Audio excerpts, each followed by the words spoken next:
আসসালামু আলাইকুম, কেমন আছেন সবাই? আলহামদুলিল্লাহ আমরা অনেক ভালো আছি। তো চলে এলাম একটা নতুন ডেইলি ভ্লগ নিয়ে। আজকে মোটামুটি সারাদিনেরই টুকটাক কাজ নিয়ে আজকে আমার ভিডিওটা আমি সাজিয়েছি। তো সকালবেলা থেকে শুরু করলাম ভিডিওটা।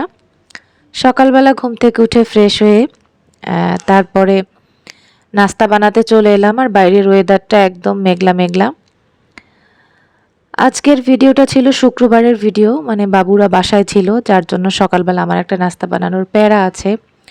ওরা যেদিন স্কুলে চলে যায় সেদিনকে আর এত ঘটা করে নাস্তা বানানো লাগে না, কারণ শুধুমাত্র আপনাদের ভাইয়া একা বাসায় নাস্তা করে, শুধু তাকেই নাস্তা বানিয়ে দেই এই আর কি। তাও সে খুব কম দিন নাস্তাই করে বাসায়, বেশিরভাগ দিনই বাইরে নাস্তা করে।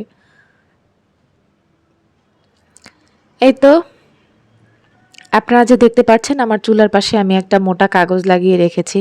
এই কাগজটা লাগানোর একটা কারণ আছে, সেটা হচ্ছে আমার চুলাটা আমি রেখেছি একদম জানালার পাশে, আর আমার বাসাটাও একটু উপরে 4 তলায়।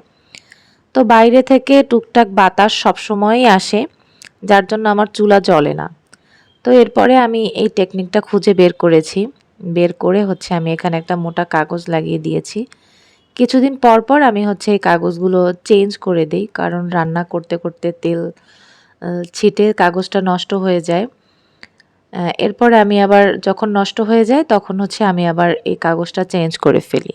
তো এই কাগজটা দেওয়ার কারণে আমি জানালা খুলেই রান্না করতে পারি, তাতে আমার রান্নার যে গ্যাসগুলো থাকে, মশলার যে একটা গ্যাস থাকে, সেগুলো জানালা থেকে বাইরে চলে যায়, চুলার যে গরম তাপটা থাকে সেটা চলে যায়, যার জন্য আমার একটু সুবিধাই হয় আর কি।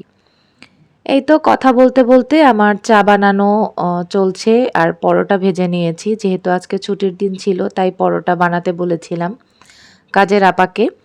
তো আপা হচ্ছে এভাবে পরোটা সকালে বানিয়ে তারপরে হালকা একটু ছেঁকে তারপরে ঝাঁপিতে রেখে গিয়েছিল।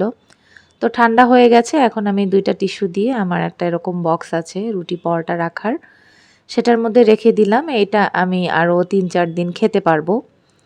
তো এই তো এইদিকে আমার চা বানানো অলরেডি হয়ে গেছে। আমার বাচ্চারা তো দুধ চা খেতে অনেক পছন্দ করে। তো আজকে যেহেতু বাসায় আছে সকালবেলা, তাই ভাবলাম যে ওদের চা আর পরাটাই বানিয়ে দেই। তো এরপরে এই তো চাটা আমি এখন ছেঁকে নিচ্ছি। এখন আর ফ্লাক্সে ঢালবো না, কারণ ওরা অলরেডি টেবিলে ওয়েট করছে। আমি একবারেই কাপে ঢেলে নিচ্ছি, এখনই খেতে দিব ওদেরকে। এই যে আমার চা অলরেডি ঢালা হয়ে গেছে, আর এরকম চা ঢালতে ঢালতে কার চা পড়ে যায় কমেন্ট করে জানাবেন, কারণ এই কাজটা আমার ম্যাক্সিমাম সময় হয়ে থাকে। চা ঢালতে গেলেই একটু না একটু আমার নিচে পড়বেই পড়বে। তো এই তো এরপরে হচ্ছে ওদের বাবুদের নাস্তা দিয়ে দিয়েছি, আর জো আজকে পানি খেতে ভুলে গিয়েছে। তা আমি জিজ্ঞেস করলাম, বাবা পানি খেয়েছো? বলে না। বললাম ঠিক আছে এখন খেয়ে নাও। ঘুম থেকে উঠে আসলে বাচ্চাদের কেন যে মনে করিয়ে দিতে হয় পানি খাওয়ার কথা সেটাই বুঝতেছি না। আর তার একটু মেজাজটা গরম, দুই বোনে মিলে কি নিয়ে জানি একটা তর্ক হয়েছে, এখন আসলে মনে পড়ছে না আমার। এই জন্য তার চেহারাটা একটু আউলা ঝাউলা হয়ে আছে আর কি। আর এই চা পড়াটা আমার মেয়েদের অনেক পছন্দ, আমারও অনেক পছন্দ। বাট এখন যেহেতু ডায়েটে আছি এজন্য আর এই নাস্তাটা আমার খাওয়া হয় না। ইভেন সকালবেলা আমি কোনো নাস্তাই খাই না। এরপরে আমি একটু বারান্দায় চলে আসলাম, কারণ রাতের বেলা অনেক বৃষ্টি হয়েছিল।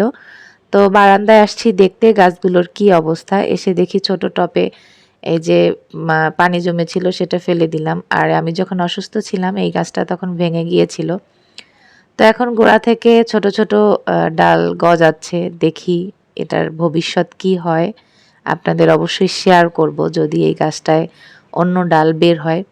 তো এই ছোট টব দুইটার মধ্যে এক্সট্রা পানি জমেছিল, আমি পানি দুইটা টব দুইটার পানি একটা বড় টবে ঢেলে দিলাম। আর এই নয়নতারা গাছটাও দেখলাম মাশাআল্লাহ অনেকগুলো ফুল ফুটেছে। বাহিরের দিকেও একটা ফুটেছে, ভিতরের দিকেও ভালোই কয়েকটা ফুটেছে। আমার বারান্দাটা বেশি একটা বড় না, ছোট। এর মধ্যে আবার একটাই বাসায় বারান্দা, এই জন্য বেশি গাছ লাগাতে পারি না, কিন্তু গাছ আমার ভীষণ পছন্দ। আর এই যে অপরাজিতা গাছটা একদম শুকিয়ে গিয়েছিল, আপনাদের দেখিয়েছি আমি সুস্থ হওয়ার পরে। তো এখন পানি দিতে দিতে আবার একটু একটু পাতা বের হয়েছে আর কি। তো আমার বাচ্চারা ঘুম থেকে উঠেই তারা কিন্তু বিছানা গুছিয়ে ফেলেছে। দুইজন হচ্ছে শেয়ার করে কাজ করে। তো এই বিছানাটা হচ্ছে ছোট বাবু গুছিয়েছে। ছোট বাবু অনেক সুন্দর করে টান টান করে গুছিয়েছে। আর এটা হচ্ছে আমার বড় মেয়ের কাজ।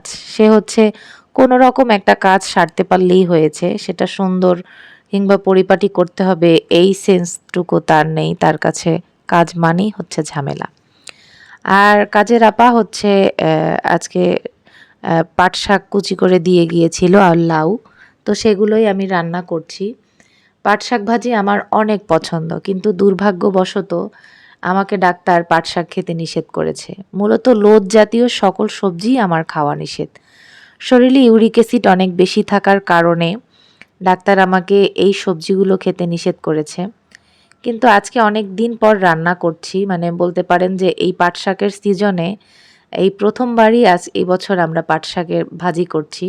সেটাও আপনাদের ভাইয়া নিয়ে আসছে, শুধুমাত্র তার জন্যই করছি, আর বাবুরা যদি একটু টেস্ট করে। আপনাদের ভাইয়ার হচ্ছে পাট শাক ভাজি পছন্দ, তো সে বলেছে যে তুমি খাওয়ার না খাও, কিন্তু আমার জন্য একটু ভাজি করো। তো বললাম ঠিক আছে, তুমি নিয়ে এসো, আমি তোমাকে ভাজি করে দিব। তো যার জন্য হচ্ছে আপনাদের ভাইয়া পাট শাক নিয়ে আসছে নিজের জন্য। তো আমার দেখে ভীষণ খেতে ইচ্ছে করছিল। আমি একটু লবণ দেখার মতো টেস্ট করেছি, বাট একদম মেখে যে ভাত খাওয়া মজা করে সেটা খাইনি। এরপরে আমি আমার জন্য একটু লাউ রান্না করেছি। চিংড়ি মাছ দিয়ে লাউ রান্না করলে সেটাও খেতে পারি না, তার কারণ চিংড়ি মাছও আমার জন্য খাওয়া নিষেধ। চিংড়ি মাছে প্রচুর পরিমাণে পিউরিন থাকে। মোট কথা পিউরিন জাতীয় কোনো খাবার খেলেই হচ্ছে আমার ব্লাডের ইউরিক অ্যাসিডটা বেড়ে যায় আর আমার শরীরে অনেক রকমের প্রবলেম দেখা দেয়। মেইন প্রবলেম হচ্ছে আমার শরীরের বিভিন্ন জায়গায় ব্যথা আসে, যার জন্য আমি অনেক ধরনের খাবার অ্যাভয়েড করি, যেগুলো হচ্ছে আমি খাই না। কি করব, একটু সুস্থ থাকার জন্য তো অনেক কিছুই স্যাক্রিফাইস করতে হয়। সংসার আছে, ছোট্ট ছোট্ট ২টা বাচ্চা আছে, এগুদের কে দেখবে আমি যদি বিছানায় পড়ে থাকি? তো সব কিছু চিন্তা করেই আসলে জীবন থেকে অনেক খাবার স্যাক্রিফাইস করে ফেলেছি। আর এরপরে যেহেতু শুক্রবার দিন বিকালবেলা এরা একটু স্পেশাল কিছু খেতে চায়। আমার ছোট মেয়ের এই লাচ্চা সেমাইটা ভীষণ পছন্দ। সে আজকে সকালবেলায় বলে রেখেছে, মা আজকে বিকালে একটু সেমাই রান্না করবে। আমি বলছি আচ্ছা ঠিক আছে করব। তো এরপরে আমি বিকালবেলা হচ্ছে লাচ্চা সেমাইটা রান্না করে দিয়েছি। রেসিপিটা আর শেয়ার করলাম না, কারণ আমার আর একটা চ্যানেল আছে, রান্নার চ্যানেল। সেখানে আমি সব ধরনের রান্নার রেসিপি শেয়ার করি, যার জন্য এই চ্যানেলে হচ্ছে আর রেসিপি শেয়ার করলাম না। তো এরপরে আমি এই যে ঘি দিয়ে ভাজা কিচমিচ আর কাজু বাদাম, এগুলোকে উপরে একটু ডেকোরেশনের জন্য ছিটিয়ে দিচ্ছি। ঘি দিয়ে কিশমিশ আর কাজু বাদাম ভেজে খেয়ে দেখবেন, সে যে কোনো ডেজার্টের সাথে খুবই মজা হয়। সরি, একটু ঠান্ডা লেগেছে আমার, এই জন্য কথা বলতে একটু প্রবলেম হচ্ছে। প্রায় সময় কথা আটকে যাচ্ছে, নাক বন্ধ হয়ে আসছে। প্লিজ আপনারা কিছু মনে করবেন না। তো এই তো বাবুরা অনেক পছন্দ করেছে সেমাই রান্নাটা। এরপরে সন্ধ্যার পরে আমি হচ্ছে একটা গ্রিন টি নিয়ে বসে পড়েছি। এখন বাবুদের পড়াবো আমি।